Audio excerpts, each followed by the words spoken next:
Salut à tous, on se retrouve pour un 7ème épisode d'Ota Lecture, un épisode consacré à quelques nouveautés des éditions Doki Doki que je remercie encore une fois pour m'avoir envoyé cet tome.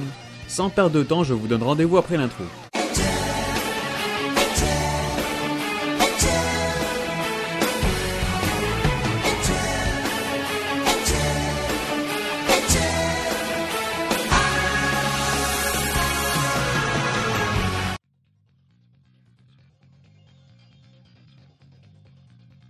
Comme d'habitude, je vous mets le timecode pour aller directement au manga qui vous intéresse. On commencera tout d'abord par les nouveautés Talentless et Birdcage Castle, puisqu'il s'agit de découvertes que je n'ai pas encore abordées sur la chaîne.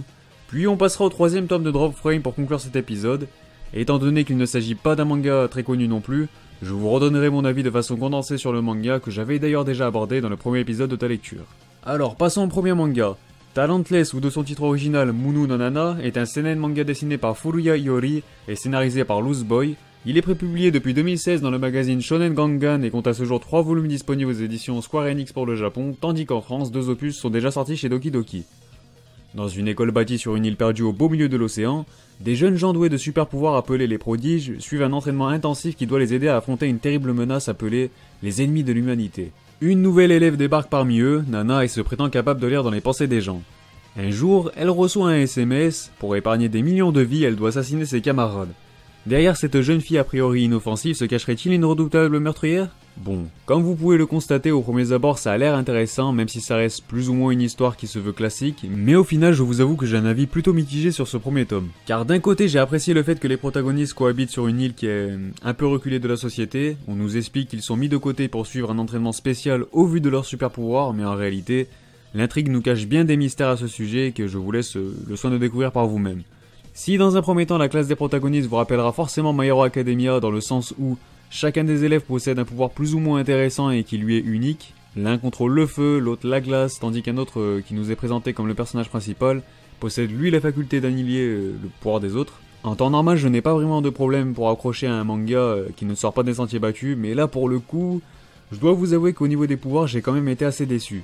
Bien qu'il ne s'agisse que du premier tome de Talentless, l'auteur ne fait preuve d'absolument aucune inventivité concernant ses pouvoirs.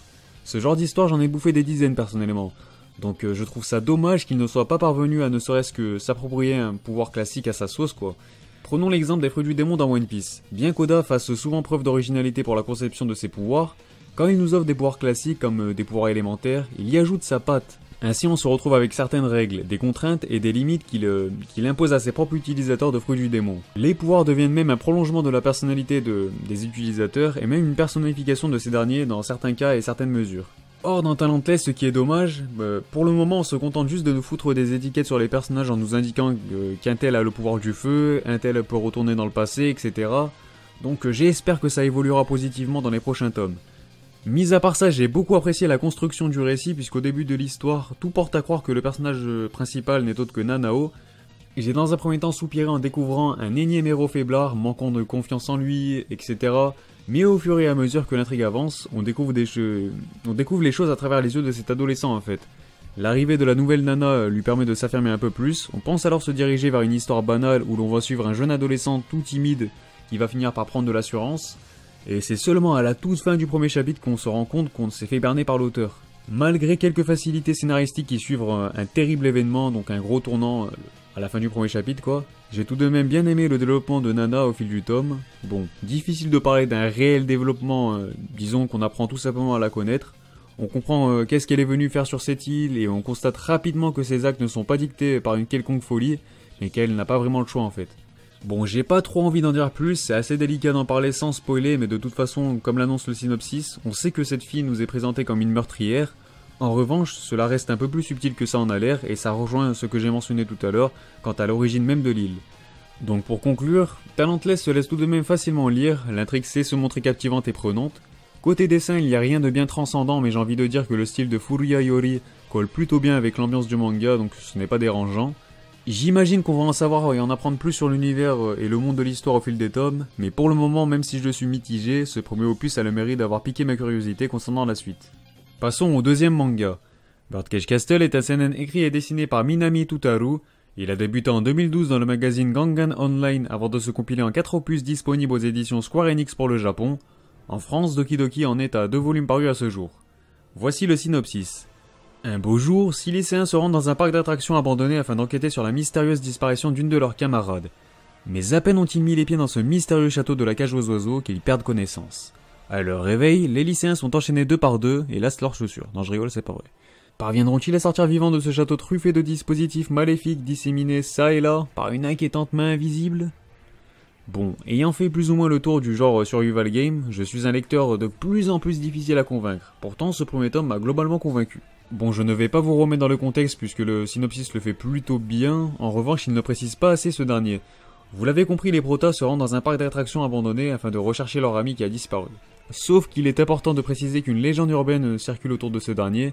On dit que les couples qui entrent à deux dans le fameux château de la cage aux oiseaux seront unis pour la vie et on ne les revoit plus jamais en sortir.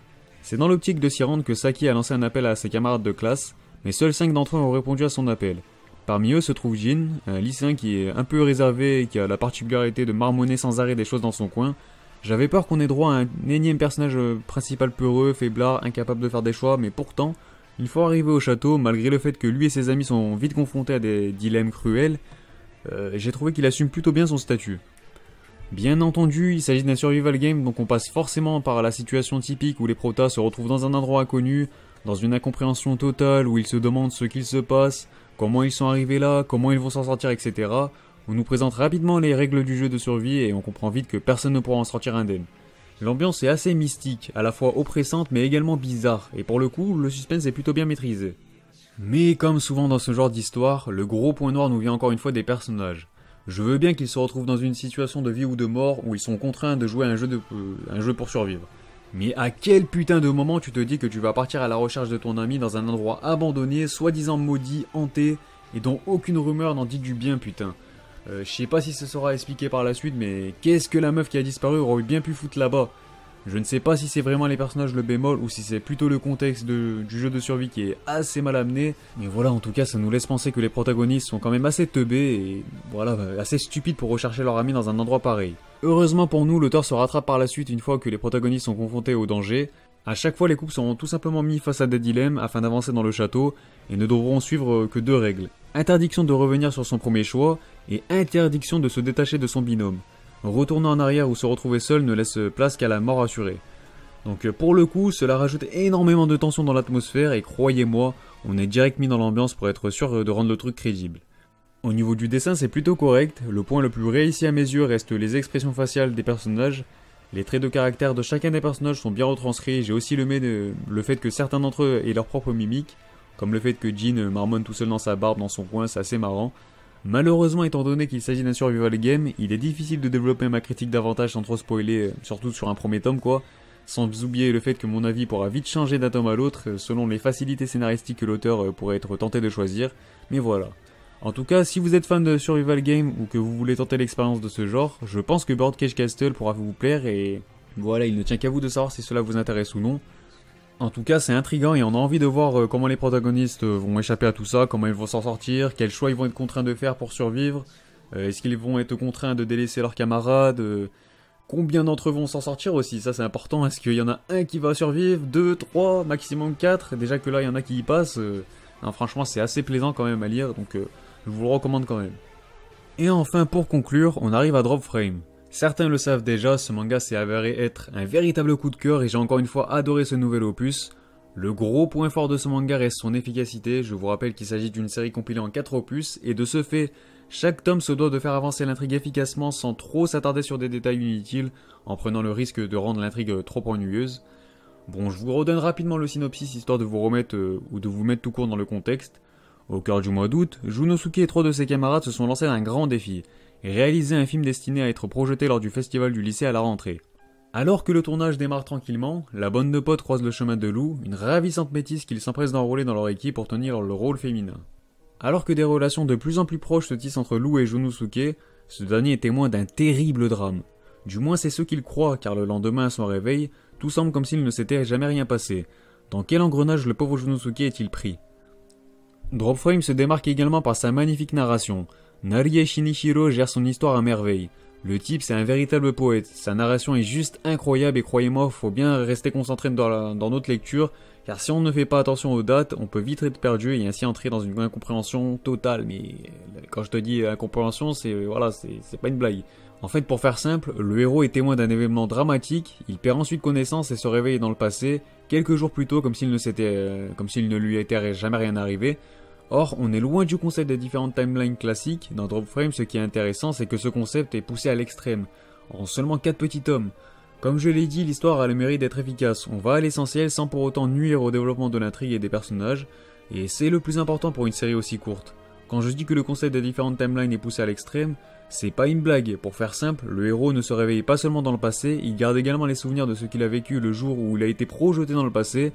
De ce fait, il va tout faire pour essayer de réécrire l'histoire afin de changer son futur, le futur de ses amis, en faisant tout pour éviter que le fameux tournant dramatique ne se reproduise encore une fois. Sauf que dans Drop Frame, ce n'est pas aussi simple. L'idée des différentes timelines est parfaitement exploitée dans le sens où le prota n'est pas seulement envoyé dans le passé, il fait aussi des va-et-vient entre différentes dates sans savoir comment ni pourquoi. Par exemple, il vit le 16 août avant de vivre le 14 août, et lorsqu'il arrive au 14 août, il garde les souvenirs de sa journée du 16 août. Bon, rien que le fait d'essayer de vous mettre dans le contexte, ça me donne mal au crâne, mais je peux vous assurer que la narration est tellement bien foutue qu'au final, l'intrigue avance de façon très fluide. Qui plus est, le fait que l'on voit des événements dans le futur sans savoir comment le prota a fait pour en arriver là, ça me rappelle un peu Billy Bat, et c'est juste magnifique. On est partagé entre un sentiment d'incompréhension, de surprise, de crainte, et pour faire simple, on s'identifie clairement à Junosuke qui piche que dalle à ce qui lui arrive. Sans parler de l'ambiance générale qui se dégage de cette œuvre, elle est tout simplement fantastique, puisque d'un côté on suit le quotidien banal des protagonistes qui semblent heureux et passent de bons moments ensemble, mais d'un autre côté on sent que quelque chose cloche, sans pour autant savoir quoi concrètement. Cela vient également alourdir l'atmosphère. Bon voilà, ça c'était pour donner envie d'aller lire le manga à ceux qui ne l'ont pas encore lu. Maintenant je vais vous partager mon avis concernant le tome 3, donc à partir de maintenant, il peut y avoir du spoil, donc à vous de voir si vous voulez continuer la vidéo ou non. Et bien ce troisième opus était tout aussi excellent que les deux premiers. On sent qu'on a fait un grand pas dans l'intrigue, mais pourtant beaucoup de mystères subsistent toujours. On a Junosuke qui poursuit sa quête dans l'optique de trouver des réponses à ses questions, mais bien évidemment dans le but de changer son futur également. Son évolution me plaît beaucoup pour le moment, car le type il lutte carrément seul. Il ne peut s'appuyer sur personne, mais cela ne l'empêche pas de prendre sur lui et d'avancer. Le fait qu'il expérimente des choses afin d'essayer de contrôler ses va-et-vient entre différentes timelines est très captivant à suivre, mais puisqu'il côtoie un de ses lui du futur, cela vient renforcer cette ambiance particulièrement inquiétante et malsaine. Parce que je sais pas, mais imagine tu passes une journée tranquille, le soir tu vas te coucher et tu vois ta propre personne dans ton lit déjà en train de dormir. Je sais pas, je trouve que ça donne un petit côté malsain. Du coup, cela permet, comme je l'ai dit, à Junosuke de maîtriser le principe des timelines, tout en lui permettant non seulement de garder des traces de ses expériences, mais aussi de lui offrir plus de liberté d'action, puisque de toute façon, il y aura toujours un autre lui pour vivre sa journée avec ses camarades sans qu'il puisse remarquer quoi que ce soit. J'ai vraiment kiffé le développement de Lou, parce que jusqu'à maintenant, elle subissait un peu le scénario dans le sens où elle donnait l'impression d'être seulement l'héroïne victime d'un drame dont le prota est amoureux, mais dans ce troisième volume, on apprend qu'elle est également mêlée à cette histoire de timeline, et qu'elle est en réalité dans le même panier que Junosuke. Son flashback était vraiment magnifique, le fait qu'elle craint la solitude la rend beaucoup moins superficielle mais aussi beaucoup plus touchante. Donc franchement encore une fois c'était un très bon tome, j'ai vraiment hâte de découvrir la conclusion de cette histoire dont la narration est tout simplement sublime. Sur ce, la vidéo est terminée, n'hésitez pas à me donner votre avis sur cette dernière et sur les titres concernés dans les commentaires comme toujours. N'oubliez pas le petit like si la vidéo vous a plu et si vous souhaitez soutenir la chaîne, vous pouvez également soutenir mon taf sur Utip. Pensez à vous abonner si ce n'est pas encore fait pour ne pas manquer les prochains épisodes. Et enfin bref, sur ce moi je vous dis, on se reverra.